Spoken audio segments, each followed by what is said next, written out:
नमस्कार दोस्तों, आपके अपने YouTube चैनल ज्ञान प्रकाश में आपका स्वागत है। दोस्तों, आइए वीडियो स्टार्ट करते हैं। कार्य का मात्रक है option A joule, option B newton, option C watt, option D dine.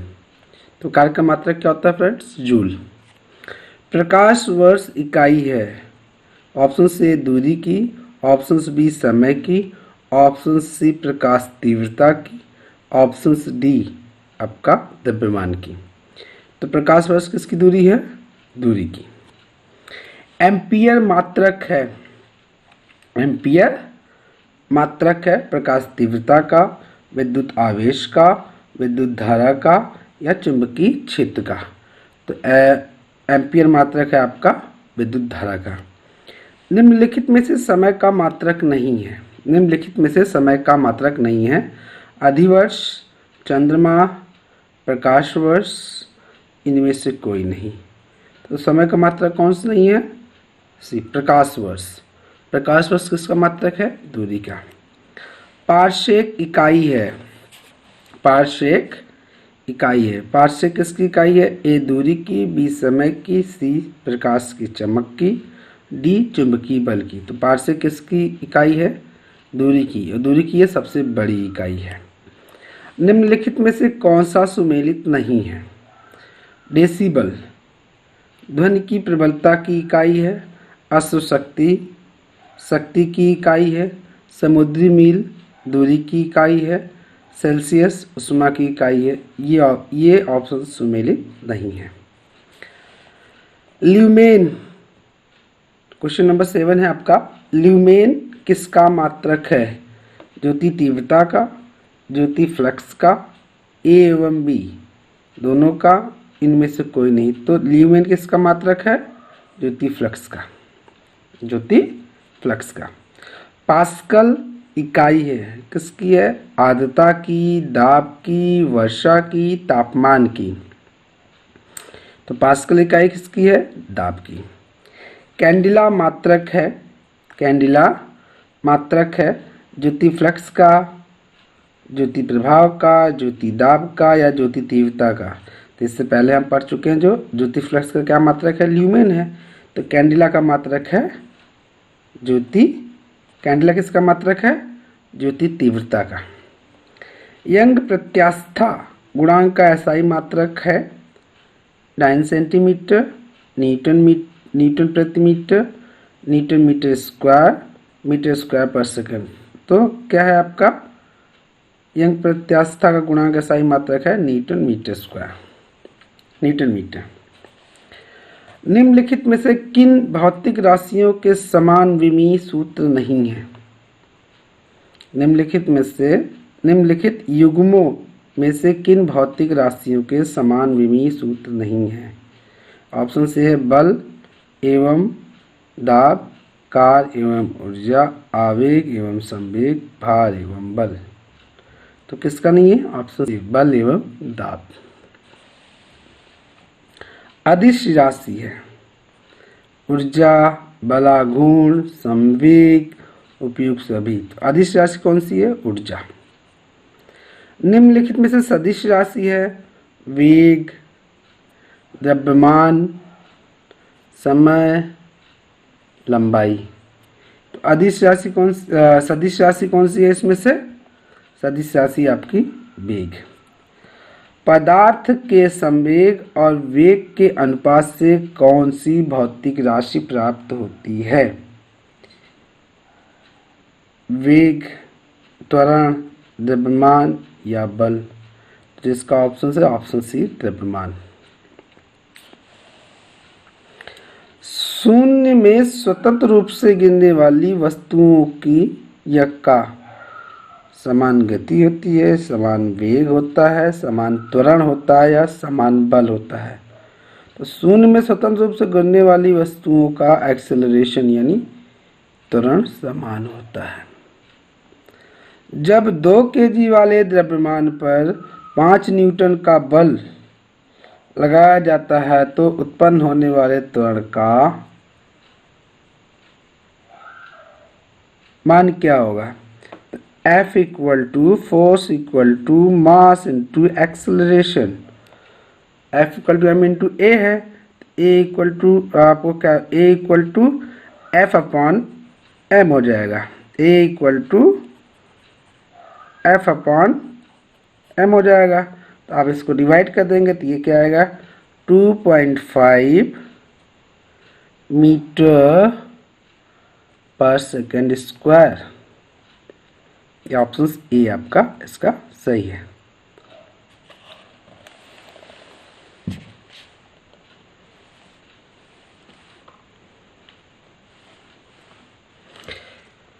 किसी भी स्थिर या गतिशील वस्तु की स्थिति और दिशा में तब तक कोई परिवर्तन नहीं होता जब तक उस पर कोई बाह्य बल न सक्रिय हो।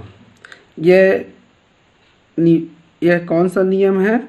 न्यूटन का गति विषयक प्रथम नियम है, न्यूटन का गति विषयक द्वितीय नियम है, न्यूटन का गति विषयक तृतीय नियम या गैलीलियो का गति विषयक नियम है। इसका आंसर है आपका न्यूटन का गति विषयक प्रथम नियम है। यानी किसी स्थिर वस्तु या गतिशील वस्तु की स्थिति और दिशा में तब तक कोई परिवर्तन नहीं होता जब तक उस पर कोई बाह्य बल न लगाया जाए। अगला है रॉकेट किस सिद्धांत पे कार्य करता है? ऊर्जा संरक्षण के, बर्नौली प्रमेय के, एवोगाड्रो परिकल्पना पे या संवेग संरक्षण पे। तो किस पे काम करता है रॉकेट? संवेग संरक्षण के नियम पे। अगला क्वेश्चन है क्वेश्चन नंबर 19 है, अश्व यदि यकायक चलना प्रारंभ कर दे तो अश्वारोही के गिरने की आशंका का कारण है। जड़त्व आघूर्ण, द्रव्यमान का संरक्षण नियम, विश्राम जड़त्व या गति का तीसरा नियम। इसमें क्या इसका आंसर है? विश्राम जड़त्व। 19 क्वेश्चन नंबर 20, चलती हुई बस जब अचानक ब्रेक लगाती है तो उसमें बैठे हुए यात्री आगे की दिशा में गिरते हैं। इसको किसके द्वारा समझा जा सकता है? सापेक्षता सिद्धांत, न्यूटन का पहला नियम, न्यूटन का दूसरा नियम, न्यूटन का तीसरा नियम। ये क्या होता है आपका? न्यूटन का पहला नियम, जड़त्व का नियम। अगला क्वेश्चन है आपका, बल का गुणनफल है।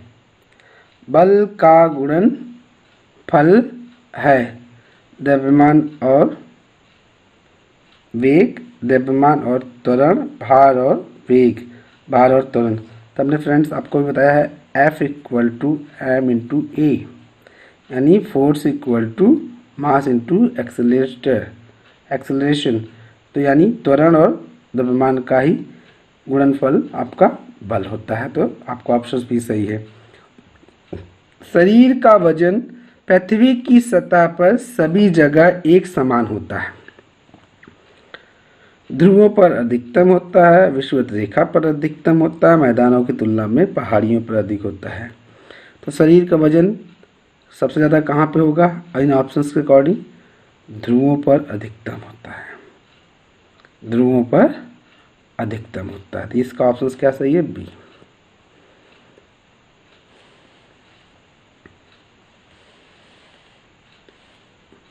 किसी मनुष्य का भार पृथ्वी पर यदि 600 न्यूटन है तब चंद्रमा पर उसका भार कितना होगा? तो आपको फ्रेंड्स पता है कि जो चंद्रमा की गुरुत्वाकर्षण है वो पृथ्वी की 1/6 है। तो अगर वो चंद्रमा पे 6 है तो इसमें 600 से मल्टीप्लाई हो जाएगा, तो ये आपका कितना जाएगा? 100 न्यूटन। तो उसका भार उसका चंद्रमा भार कितना होगा? 100 न्यूटन, 100 न्यूटन। पृथ्वी की सतह पर किसी का भार 29.4 न्यूटन है, उसका द्रव्यमान कितना होगा? अगर आपका उसका द्रव्यमान कितना होगा? अगर भार उसका इतना है तो द्रव्यमान कितना होगा? इसको तो आपका न्यूटन है, इसको आप कितने न्यूटन से? 9.8। आपको ग्रेविटी कितनी लगती है? 9.8 न्यूटन। इससे इसको डिवाइड कर देंगे तो आपका कितना आंसर आएगा? बी। यानी 2 किलोग्राम, 3 किलोग्राम, 4 किलोग्राम या 29.4 किलोग्राम। तो इसका आंसर क्या है? 3 किलोग्राम होगा। एक अंतरिक्ष यात्री पृथ्वी तल की तुलना में चंद्र तल पर अधिक ऊंची छलांग लगा सकता है। क्यों? पहला ऑप्शन है वह चंद्रमा पर भारहीन होता है। चंद्रमा पर कोई वातावरण नहीं है। चंद्र तल पर गुरुत्वाकर्षण बल पृथ्वी तल की तुलना में अत्यल्प है। या फिर चौथा ऑप्शन है चंद्रमा पृथ्वी से छोटा है। इसका जो ऑप्शन सी वो सही है। चंद्र तल पर गुरुत्वाकर्षण बल पृथ्वी तल की तुलना में अत्यल्प है। क्वेश्चन नंबर 26 आपका 26 है। 1 किलोग्राम राशि का वजन 1 किलोग्राम राशि का वजन क्या है? 1 किलोग्राम राशि का वजन है 1 न्यूटन है, 10 न्यूटन है या 9.8 न्यूटन है या 9 न्यूटन है। तो क्या है? 9.8 न्यूटन है। जड़त्वाघूर्ण व कोणीय त्वरण का गुणनफल होता है। ये आपका बल होता है, टार्क होता है, कार्य होता है या कोणीय संवेग होता है। तो इसका जो क्वेश्चन नंबर 27 का आंसर है आपका बी, टार्क होता है। क्या होता है? टार्क होता है।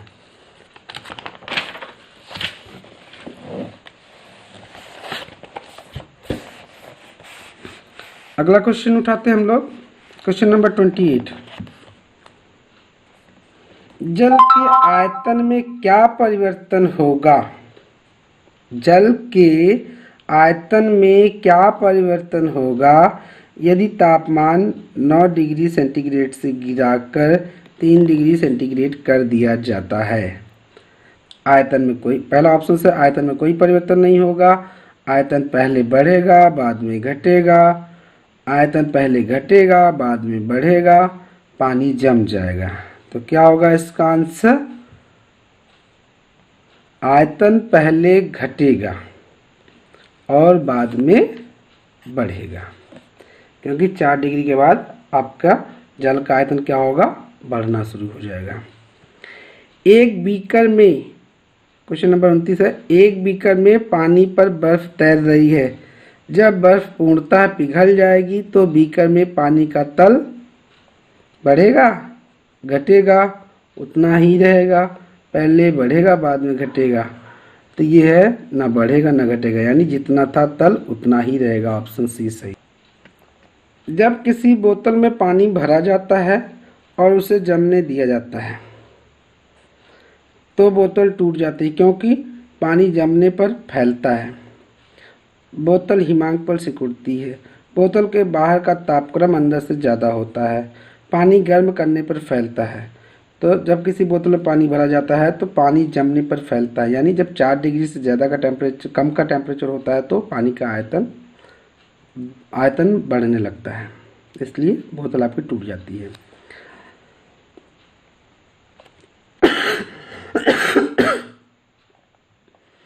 सड़क पर चलने की अपेक्षा बर्फ पर चलना कठिन है, क्योंकि बर्फ सड़क से सख्त होती है। सड़क बर्फ से सख्त होती है। जब हम अपने पैर से धक्का देते हैं तो बर्फ कोई प्रतिक्रिया नहीं व्यक्त करती है और बर्फ में सड़क की अपेक्षा घर्षण कम होता है। तो इसका क्या आंसर आपका? बर्फ में सड़क की अपेक्षा घर्षण कम होता है। ऑप्शन नंबर डी 31 का। एक नदी में चलता हुआ जहाज समुद्र में आता है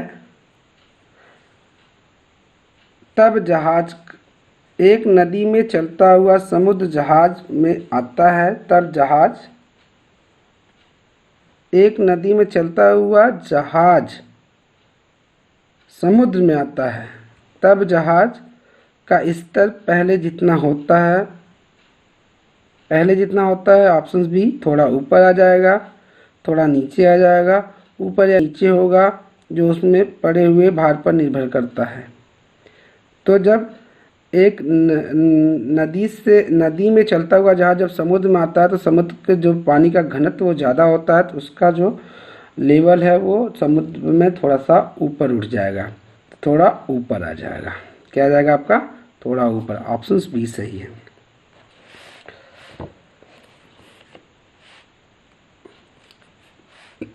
लोहे की कील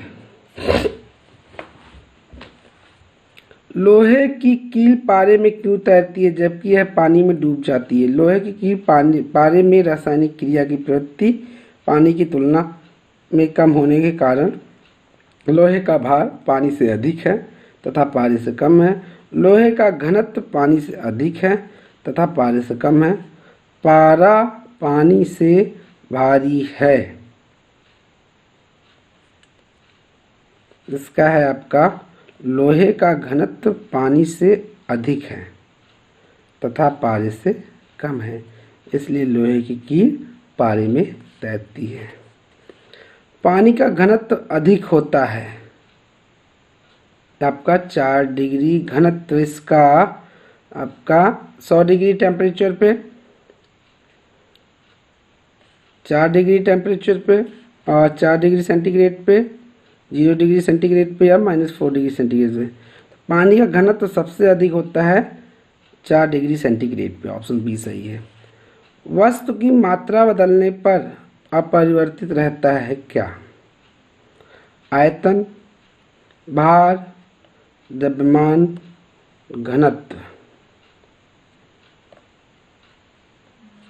वस्तु की मात्रा बदलने पर क्या परिवर्तित रहेगा? आयतन, भार, द्रव्यमान या घनत्व? तो क्या परिवर्तित रहेगा? घनत्व।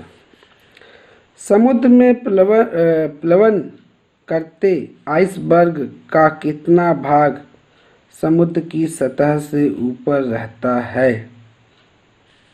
1/9 भाग, 1/10 भाग, 1/6 भाग, 1/4 भाग। तो कौन सा भाग रहता है?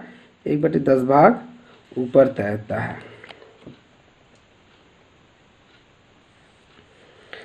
बर्फ के 2 टुकड़ों को आपस में दबाने पर टुकड़े आपस में चिपक जाते हैं।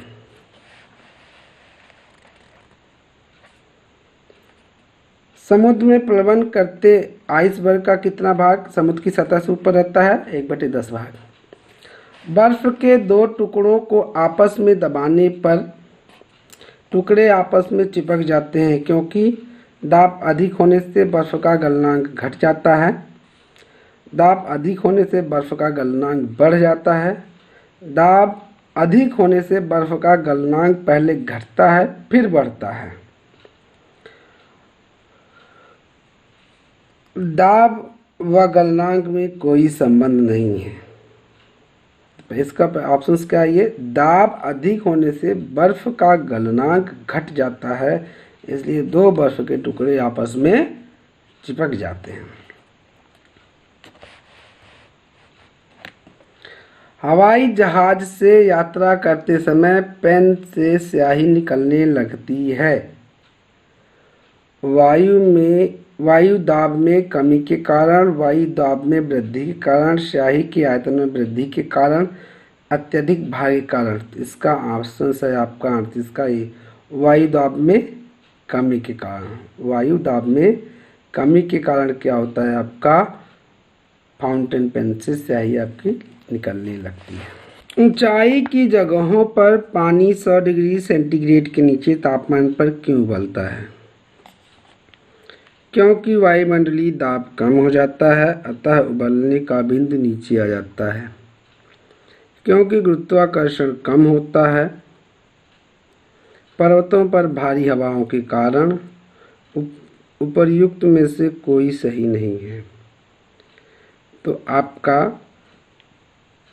क्योंकि वायुमंडलीय दाब कम हो जाता है अतः उबलने का बिंदु नीचे आ जाता है, इसलिए पर्वतों पर पानी 100 डिग्री सेंटीग्रेड से कम पे ही उबलने लगता है। साबुन के बुलबुले के अंदर का दाब। साबुन के बुलबुले के अंदर का दाब वायुमंडलीय दाब से अधिक होता है, वायुमंडलीय दाब से कम होता है, वायुमंडलीय दाब के बराबर होता है, वायुमंडलीय दाब का आधा होता है।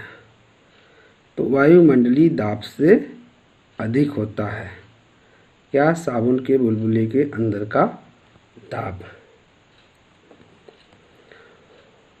वायु दाब मापी की रीडिंग में अचानक गिरावट इस बात का संकेत है कि मौसम स्थिर और शांत रहेगा, वर्षा युक्त होगा, ठंडा होगा या तूफानी होगा।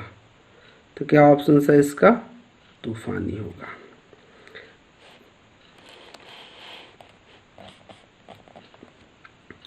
प्रेशर कुकर में खाना जल्दी पकता है क्योंकि अधिक दाब पर पानी कम तापक्रम पर उबलने लगता है।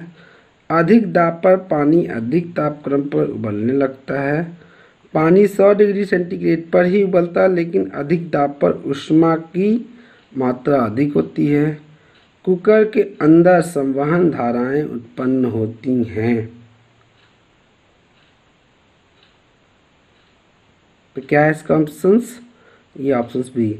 अधिक दाब पर पानी अधिक तापक्रम पर उबलने लगता है, इससे प्रेशर कुकर में हमारा खाना जल्दी पकता है।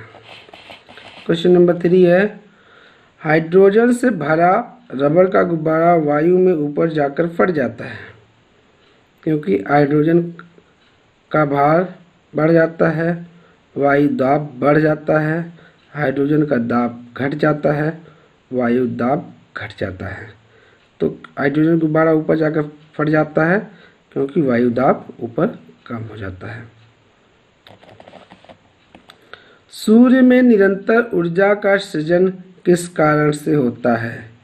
नाभिकीय संलयन से होता है या नाभिकीय विखंडन से होता है, रेडियो सक्रियता के कारण होता है या कृत्रिम रेडियो सक्रियता के कारण होता है? तो सूर्य में ऊर्जा का निरंतर सृजन किस कारण होता है? आपका नाभिकीय संलयन के कारण होता है। चाबी भरी घड़ी में कौन सी ऊर्जा होती है? गतिज ऊर्जा, स्थितिज ऊर्जा, यांत्रिक ऊर्जा या संचित ऊर्जा? चाबी भरी घड़ी में कौन सी ऊर्जा होती है? स्थितिज ऊर्जा। जब हम रबड़ के गद्दे वाले सीट पर बैठते हैं या गद्दे पर लेटते हैं तो उसका आकार परिवर्तित हो जाता है। ऐसे पदार्थ में पाया जाता है क्या? गतिज ऊर्जा, स्थितिज ऊर्जा, संचित ऊर्जा या विखंडन ऊर्जा? इसमें क्या पाया जाता है? स्थितिज ऊर्जा। निम्नलिखित में से क्वेश्चन नंबर 47 है, 47 है, निम्नलिखित में से गतिज ऊर्जा नहीं है। निम्नलिखित में से किसमें गतिज ऊर्जा नहीं? चली हुई गोली में, बहता हुआ पानी में, चलता हथौड़ा में या खींचा हुआ धनुष में? खींचा हुआ धनुष में गतिज ऊर्जा नहीं है। सॉरी, जब एक चल वस्तु की गति दुगनी हो जाती है तो उसकी स्थितिज ऊर्जा चौगुनी हो जाती है। क्या हो जाती है? चौगुनी हो जाती है। दुगनी भी नहीं होती है, समान भी नहीं रहती है, 3 गुनी नहीं होती, क्या होती है? चौगुनी हो जाती है। निम्नलिखित में से कौन सा नियम इस कथन को वैध ठहराता है कि द्रव्य का ना तो सृजन किया जा सकता है और ना ही विनाश? ये कौन सा नियम है? ऑप्शन से ऊर्जा संरक्षण का नियम है, ले साटेलिए का नियम है, द्रव्यांश संरक्षण का नियम है या परासरण का नियम है? ये ऊर्जा संरक्षण का नियम है।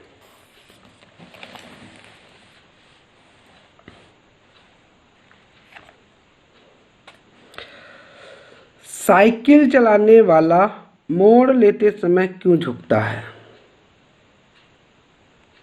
साइकिल और आदमी की गति समान होनी चाहिए वरना साइकिल फिसल जाएगी।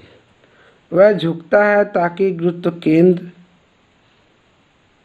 के अंदर बना रहे और वह गिरने से बचाएगा। वह झुकता है ताकि वक्र मार्ग पर चलने के लिए पहियों पर दबाव डाला जा सके। वह झुकता है ताकि वक्र को और तेजी से पार कर सके। इसका ऑप्शन से बी। वह झुकता है ताकि गुरुत्व केंद्र आधार के अंदर बना रहे, वह उसे गिरने से बचाएगा। अगर फ्रेंड्स आपको मेरी वीडियो पसंद आती है तो please like share and subscribe my channel.